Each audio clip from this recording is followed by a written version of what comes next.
प्रियजनों नमस्कार। आज मैं जिंदगी की बात में अपने आप पर भरोसा क्यों नहीं, क्यों दूसरों को दोष दे, इस पे मैं आपसे शेयर करूंगा।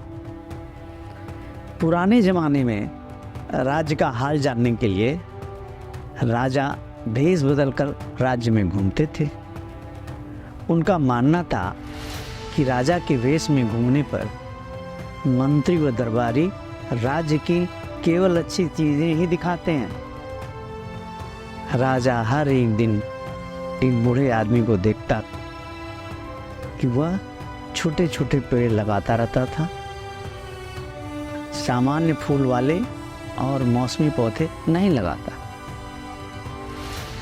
बल्कि उन वृक्षों को जिनकी आयु ज़्यादा होती है, जैसे नई चीड़, देवदार के वृक्ष, कॉनिफर के, सागौन के, साखू के पौधे जो कई फुट तक ऊंचे होते हैं, सैकड़ों साल से ज़्यादा जीते हैं। देखने में सुंदर लगने वाले इन पेड़ों की ऊंचाई जब तक बढ़ती है उसमें सैकड़ों साल लग जाते हैं।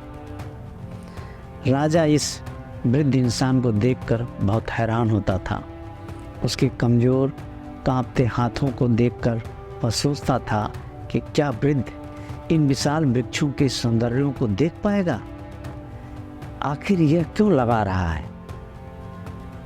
वह तो वर्षा ऋतु में उन पेड़ों की सुंदर छटा भी कभी नहीं देख पाएगा। एक दिन राजा उत्सुकता बस उस वृद्ध आदमी के पास गया और कहा, वैसे तो मुझे आपके कार्य में दखल देने का कोई अधिकार नहीं है, फिर भी मैं आपसे एक सवाल पूछना चाहता हूँ। वृद्ध ने कहा, अवश्य पूछे महाराज। राजा ने कहा, आप इन वृक्षों को परिपक्व होते हुए कभी नहीं देख पाओगे, फिर इतनी मेहनत क्यों कर रहे हो?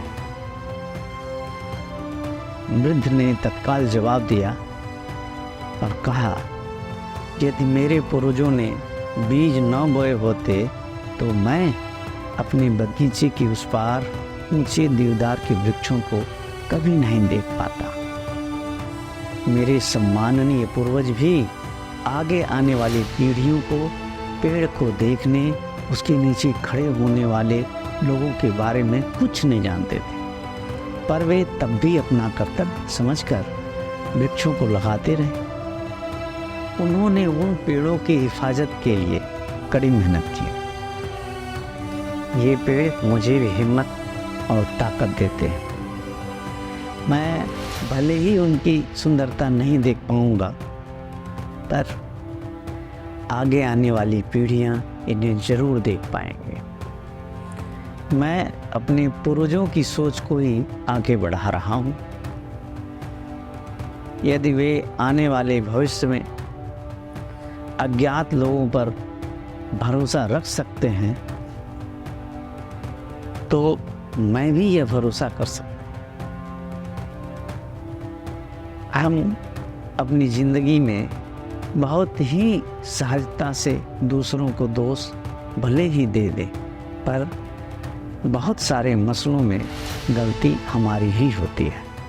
हम खुद जाने अनजाने ऐसी बातों को बेवजह हवा दे देते हैं जिनका आग की तरह फैलना हमें खुद ही परेशान कर देता है।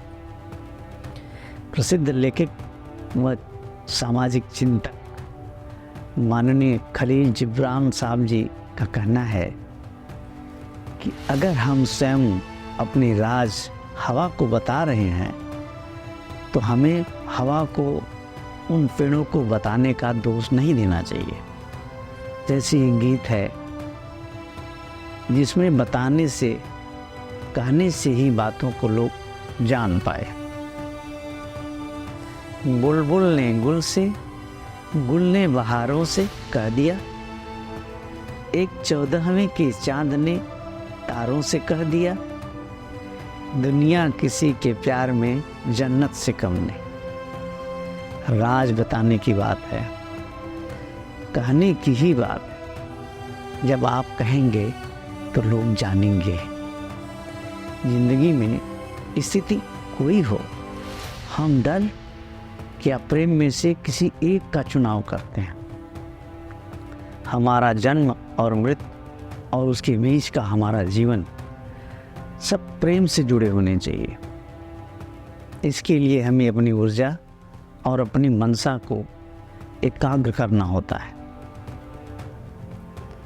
सूफी प्रेम परंपरा के फारसी साहित्य के प्रसिद्ध लेखक मौलाना मोहम्मद जलालुद्दीन रूमी कहते हैं, जब जीवन की मनसा प्रेम बन जाती है तो सभी प्रकार के संदेह, भ्रम, उदासी, निराशा और किसी भी तरह का डर बेईमानी हो जाते हैं। इस जगत में किसी भी तरह की महानता चुटकियों में हासिल नहीं होती। वेदांत के प्रख्यात और प्रभावशाली आध्यात्मिक गुरु स्वामी विवेकानंद जी ने कहा कि छोटी शुरुआत करने से पीछे न हटे, महान कार्य उसके बाद ही होते हैं।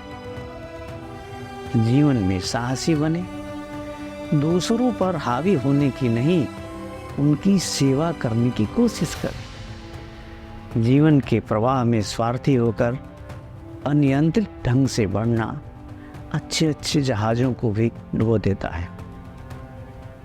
ऐसे में सिर्फ एक ही रास्ता है, साहसी बने, उत्साही बने। अपनी आमदनी के अनुपात में लोगों की आर्थिक या अन्य तरीके से मदद करें। जिंदगी खुद ब खुद हसीन हो जाएगी, तमन्नाएं पूरी होने लगेंगी। यही तो है जो जिंदगी में चाहते हैं, यही है खुशहाल जिंदगी। जय हिंद, जय भारत के लोग, नमस्कार।